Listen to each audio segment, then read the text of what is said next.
question is, how can we translate Gita, the philosophy of Krishna, into augmenting business in India? I have not read the Gita, so I really have not. I'm sorry, because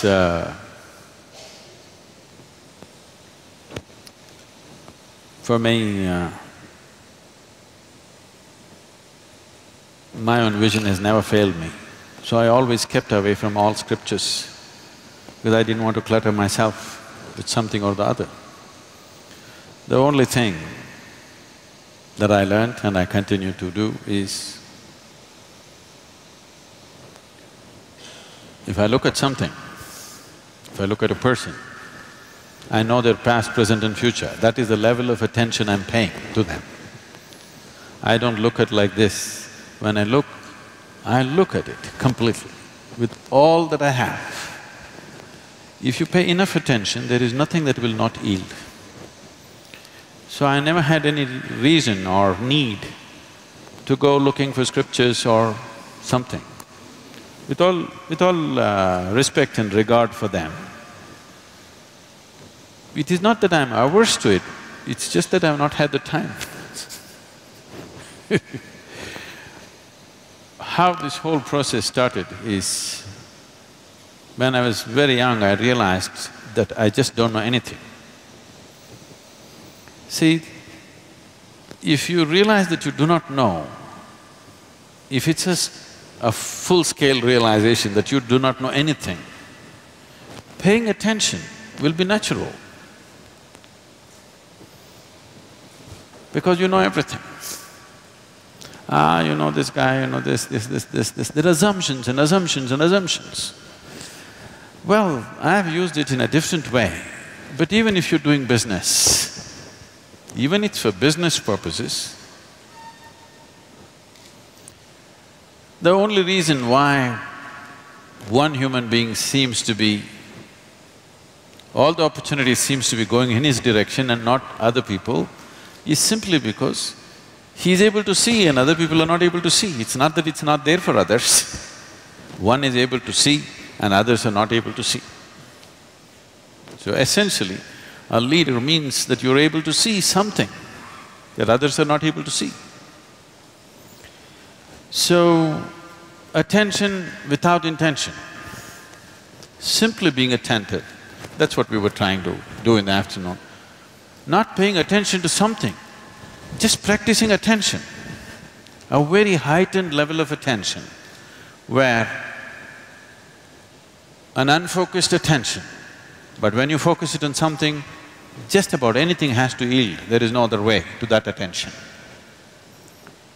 So, I always focused on enhancing and sharpening my attention, never on retention because what you gather is not you.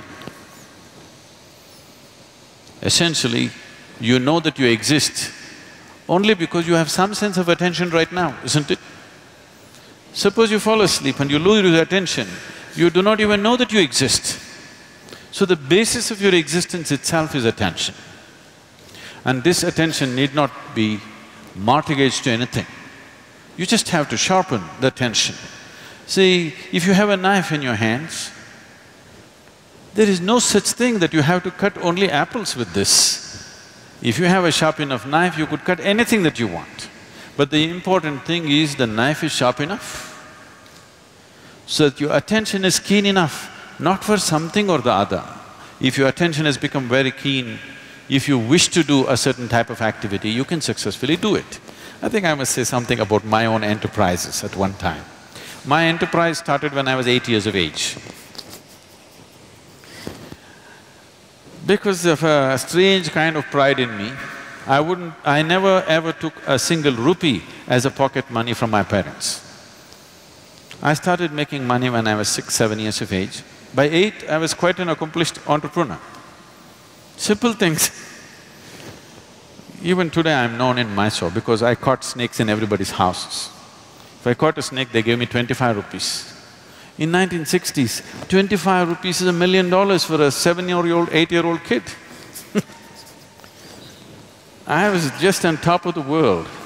So, there is a Food Research Institute, CFTRI. Every Saturday afternoon I went there, I caught 4 or 5 snakes. They measured it. I have to show it to like this. If it's over 3 feet, I get 50 rupees. Less than 3 feet, I get 25 rupees. On an afternoon, I would make 100 to 150 rupees. I don't know if you can imagine, 150 rupees for an 8–10-year-old kid in 1960s or 70s was like $1 million today. It was big. And I went to so many things, just about anything that came my way. I should tell you a little enterprise that I did which grew into a big business. After my university, where I learned nothing, but I passed. The only thing was, by then I had crisscrossed India on my motorcycle, and I suddenly realized when I went to the borders of India, they asked me for something other than my driving license. I did not even know that there was a passport. See, it's not like today.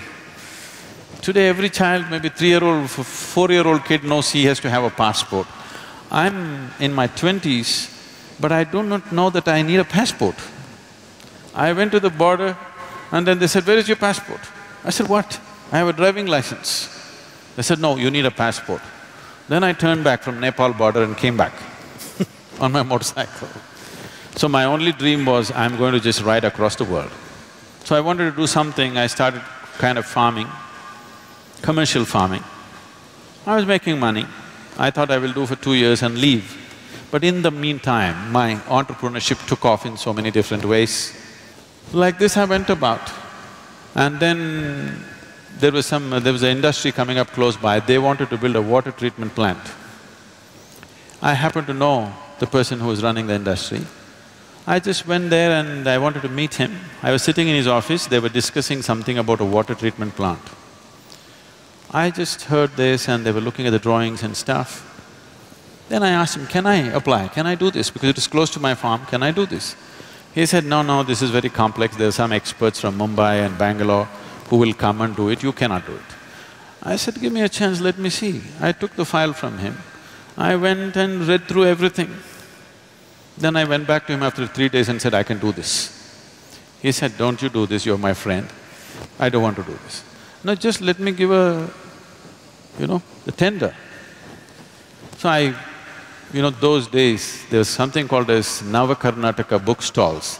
They were selling only the Russian books. You used to get big literature books, you can get Lev Tolstoy's War and Peace for 2 rupees and engineering books for 1 rupee, 2 rupees, all hardbound books. I bought 10 books about water treatment plant, sat down in my farm and poured through this day and night. I made my own new design.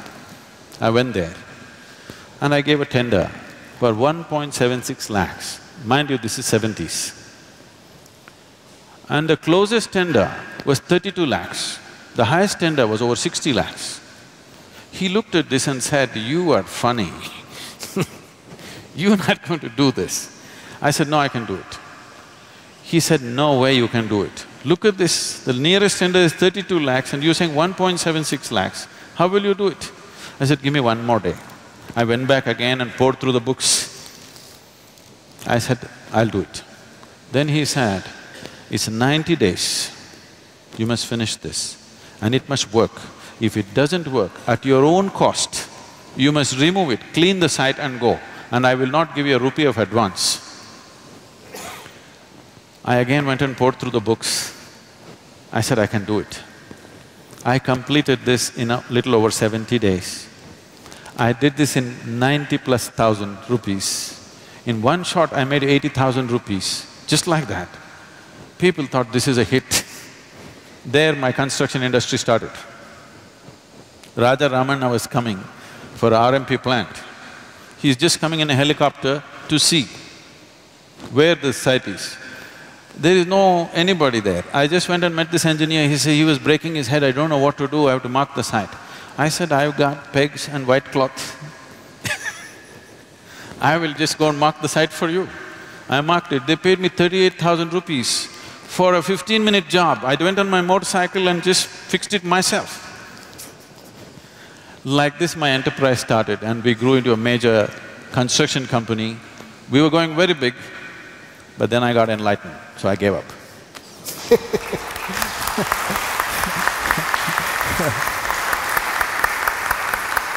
Thank you Sadhguru for sharing that story. Thank you, Professor. We kind of absolutely run out of time, otherwise we could have continued for another half an hour at least. Thank you for being an attentive audience.